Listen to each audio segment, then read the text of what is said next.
And now, the Goldbergs. Now, at last, Sylvia Allyson knows that Sammy merely pities her, and she has promised Molly never to marry Sammy at all. Meanwhile, Sylvia's sister her husband, but there remains Sylvia's father. In a sense, he has been both the greatest cause and the greatest victim of his daughter's erratic ambitions. Allyson is a bewildered, disappointed, heartbroken man. He walks into his own living room on the eve of the departure of the Goldberg family. Listen. Sylvia? Ed? Sylvia? Yes? Where's Leah and Ed? They're somewhere around. So you're going away. You're going where you're not wanted. I'm going where I'm needed. Sammy needs me, that's why I'm going. And when he doesn't need you anymore, what are you going to do? I'm not coming back here. Where will you go? What will you do? My whole world isn't here with you. There are other places, other things, other people.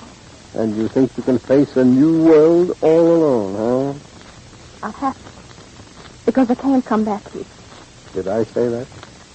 I don't want to come back. Why not? Have I been so bad to you? Your kind of goodness isn't that. You blame me. I blame myself, too. But I'm your daughter. Then if we're both to blame, why can't we both say? It's not what you are. It's what you did. It's not what I did. It's what I am. Those are words, Sylvia. Words. What you're doing is running away from what you're afraid to face. What's left of it? The people I hurt, they'll be happy with me, John. No one wants me. Not even you. I never said that. You're afraid to admit it to yourself. Parents don't usually say they'd be happier without their children. But you would. It was because of me that you forced yourself to become nothing but a machine, as you said yourself, for making money. You never had a chance to live. I'm not forgetting that my mother died a long, long time ago. And you've been tied to your business, tied to me and Leah. I'm getting out of your way. Why did you just say this to me, Sylvia?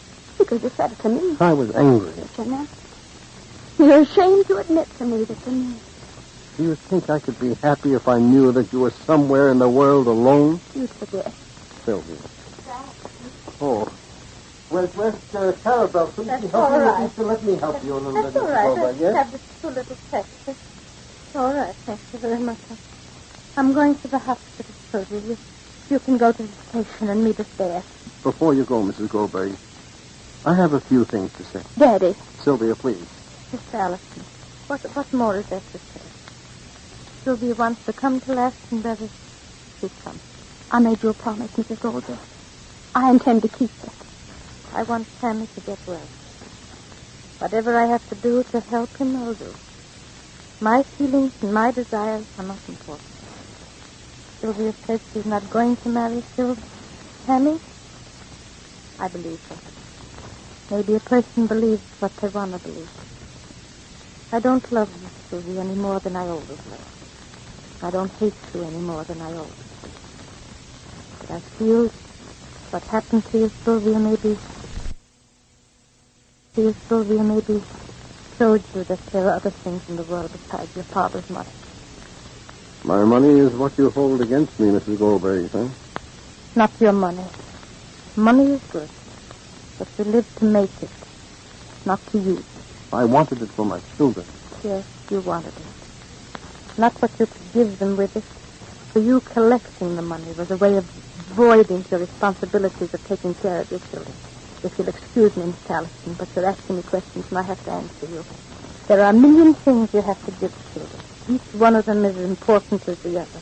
You have to teach them honesty. You have to teach them kindness. You have to teach them responsibility one to each other. But what you did, Miss Allyson, was to pick one thing, security, and give them that and nothing else.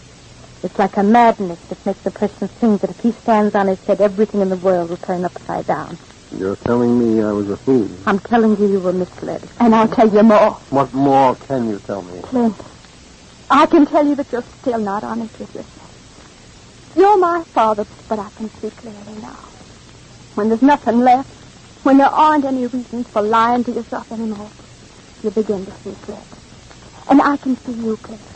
You neglected me. You never really cared for what went on in my mind or in my feelings.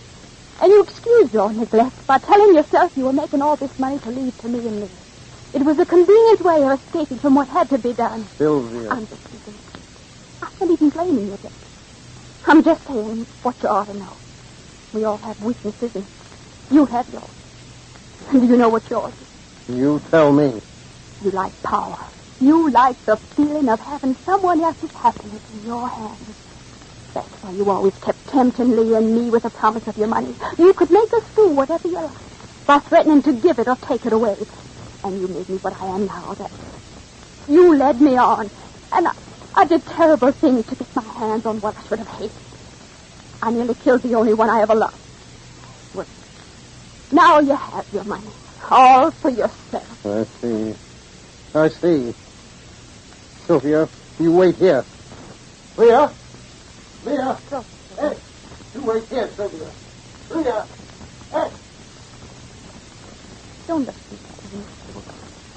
I said what I believed. The way you said what you believed. You told me the one thing that could hurt me emotionally. It was for my sake that you told me that Sammy only pitied me, that he wanted to marry me to save me from myself. It was good to hear that. It cut me down to my right height. Practical enough. I feel clean as a bare bone now. Well, my father knew the same thing. We've all lived here in our family in a mist, through which we never saw the truth or a solid place to begin with. My father was the same. Come here. Ed, come. I've got something to say to all of you. And I want to talk until I'm finished. Sit. You too, Sylvia. You, Mrs. Goldberg. Please. Each one of you thinks something else of me. But not one of you knows what I really am. Who I am. What could make me happy. Well, let me tell you.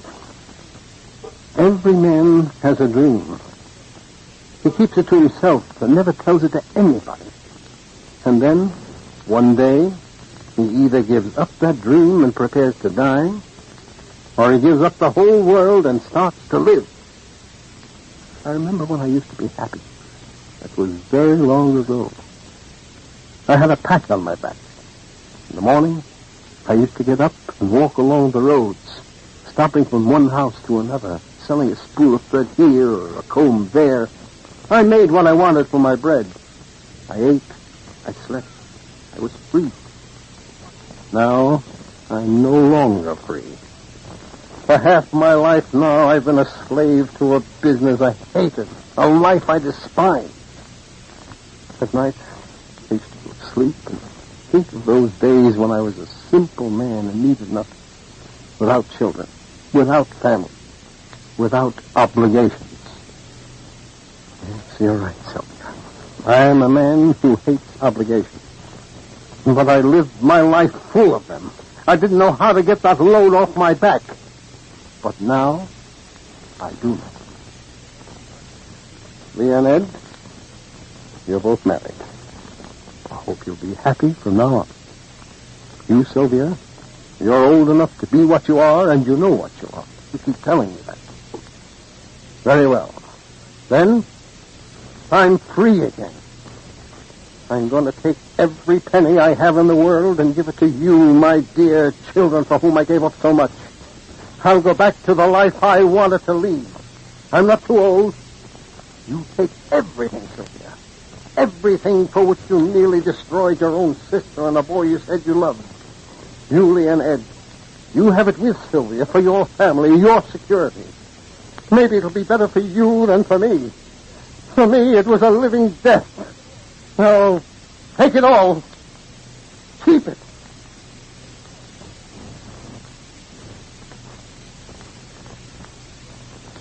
With this grand and empty gesture, Mr. Allyson tries to make up for 20 wasted years.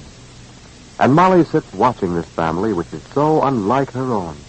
A family which has nothing in common except the pain each caused the other.